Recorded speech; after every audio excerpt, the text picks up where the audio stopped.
anything that you don't like about yourself. Okay. And you get to pick those. Okay. You don't have to share those right now, but just in your mind, things that you don't like. And you pick 3 or 4 things, and you put that in the category of your protector.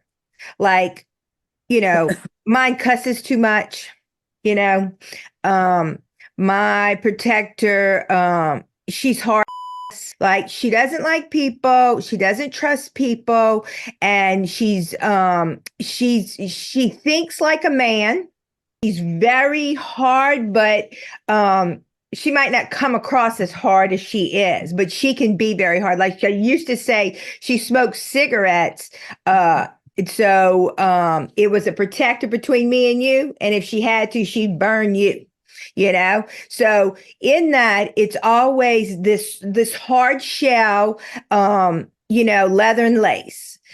So when you think of that part of you, it's just a part that I'm not saying no one ever sees it, and your wife usually sees it the most. Okay. That's who usually sees it. Like my first husband, if my first husband described HollyKem, he would describe CM 100%. There would probably be a millimeter of HollyKem in there because that's who married him and that's who stayed with him.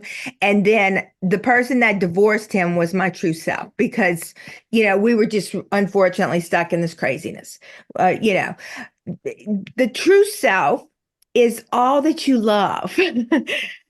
When you talk about your children and you talk about your wife, your eyes light up.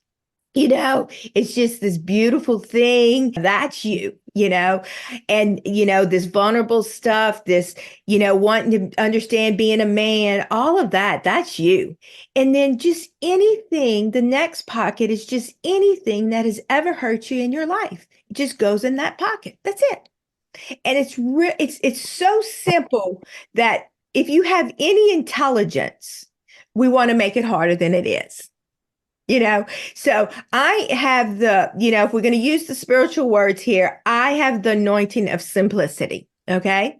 I am blessed with simplicity. That is what God gave me. And when I see something, it's very simple. I don't care how complicated it is. I can transfer it into simplicity, the way God uses my brain. And so I just want you to make it really, really simple. And, some protectors look like Dean's protector. Okay. Dean has this Monsignor, priestly, very good protector. Okay.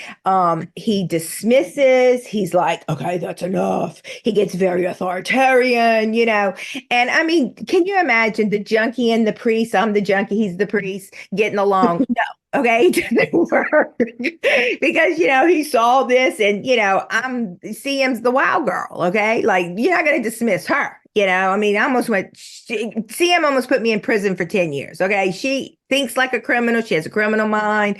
It's just who she is. Okay, it's what it took for me to survive this world.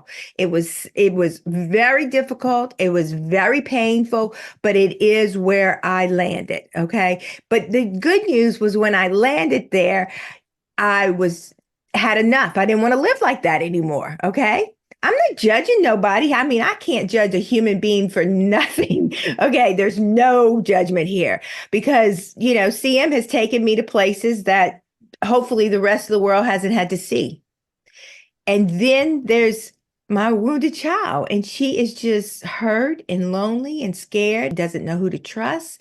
She trusts the wrong people. She tells too much to the people she shouldn't. She doesn't tell to the people she needs to because she doesn't want them to leave her, and then there's me, and by me loving those two parts, as ugly as they are, as sad as they are, I got to show up to the table. And, and the thing that I can promise you, I don't make promises I can't keep. The thing that I can promise you is who shows up to the table, you will love. And you will be so surprised that this is in you. I know how to love human beings. I'm going to tell you, I know how to love people.